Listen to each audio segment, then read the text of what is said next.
Lance Wallnau will sometimes appeal to this famous passage in Matthew chapter 25, where Jesus tells this parable about the nations of the world being either sheep or goats at the final judgment, right? And this is the passage where Jesus casts these goat nations into hell, and the goat nations say like, no, but we were following you, Jesus. And Jesus says, oh, no, you didn't do anything for the least of my followers, and so you didn't do anything for me. And then, of course, the sheep nations is the opposite story. So Wallnau will draw on that and say, our role, whether you believe that Jesus comes back after the millennium or before the millennium, our role is to make as many sheep nations as we possibly can. Right. Make as many Christian nations as we possibly can. And there's no reason why the United States should not be a sheep nation. And so we need to make it a sheep nation. Whatever you think about the millennium, we need to enact Christianity victoriously now and let God sort out when he comes back. Wow.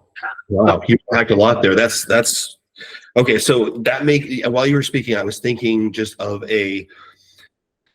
an instance where a local pastor that I'm working on a story about, Grace City Church, Josh McPherson, was on Glenn Beck's podcast, and he was referencing a friend, which is a common thing for him to do. He'll say, kind of like grade school thing, like my friend said so and so. He won't reference who the friend was, but he said, basically in glowing terms, who I think it was actually Mark Driscoll who said this or wrote it. I'm not a Christian nationalist. I'm a Christian imperialist. I was reading a friend. He said, I have issue with the phrase Christian nationalist. And my problem with the phrase is the nationalist. I'm a Christian imperialist.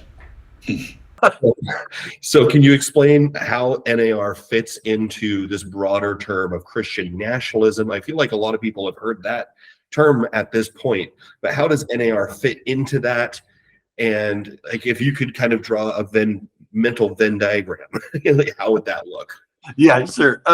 So Christian nationalism, there's various definitions of it. I think the simplest and broadest definition is the idea that a nation, a modern nation, needs to have Christianity as its foundation, and that there needs to be an integration of religion and state.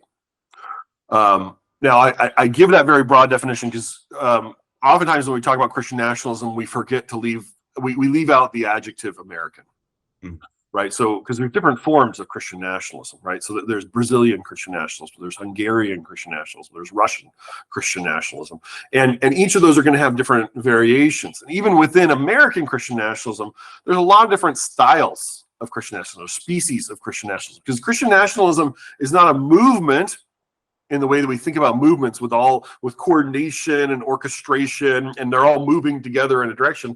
It's more of a tendency, right? And this is something that has been present throughout American history. I mean, even in the era of the founding fathers, there are debates about this separation of church and state, debates about how that should be enacted, debates on whether that only applies to the federal government or state governments. And even Patrick Henry and Madison and Jefferson get into a fight in the state of Virginia because Henry tries to establish a generic Protestantism as the de facto religion of the state of Virginia. And Jefferson and Madison are pushing back and saying, no, that's going to harm us. And in fact, the efforts that they make in Virginia become the basis. This Virginia Statute on Religious Freedom becomes the basis of the First Amendment, because they're the ones who then transfer some of these ideas over in the composition of the Bill of Rights to formulate this idea of the separation of church and state in Jefferson's phrase. What's interesting there, sorry to interrupt, is that something just clicked for me, because they just started a school and it's called the Valley Farmers Academy. But he said when they announced it, he said, I wanted to call it the Patrick Henry Academy for Patriots. Yeah. So that clicks because Madison and Jefferson and Henry are having this debate that I don't think many people of American students of history who have a K through 12 education probably ever learned about that. There's a reason that Patrick Henry College is where a lot of homeschoolers go, and it has a very intentional effort to send their graduates into government to transform government and erode the separation of church and state. There's a reason they named it Patrick Henry College, right? So the reality is people want to make statements about, oh, the founding fathers believed this. The founding fathers were a diverse group of people who had real disagreements amongst themselves about all these questions. And a lot of what gets enacted, whether it's the 3/5 compromise or the First Amendment, well, these things were debated and argued about, right? It's not that there was kind of a simple unanimity among these folks.